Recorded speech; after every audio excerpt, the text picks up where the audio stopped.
नमस्कार. बाप म्हणजेच आपले वडील. सौंदर्य हे स्त्रीचे सामर्थ्य असते हो, आणि सामर्थ्य हे पुरुषांचे खरे सौंदर्य.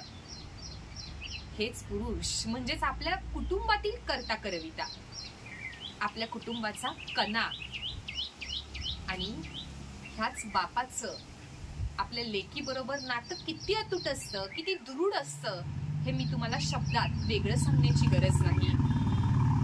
ह्याच लेकीच्या लग्नात आपल्या ह्या गरीब बापाची काय अवस्था असते हे काव्यमय रूपात सांगायचे झाल्यास असे म्हणता येईल.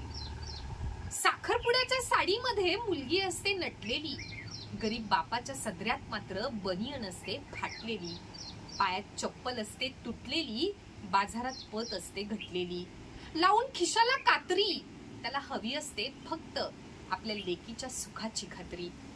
मनात असते आस की माझ्या लेकीच्या प्रपंचाचा व्हावा विकास.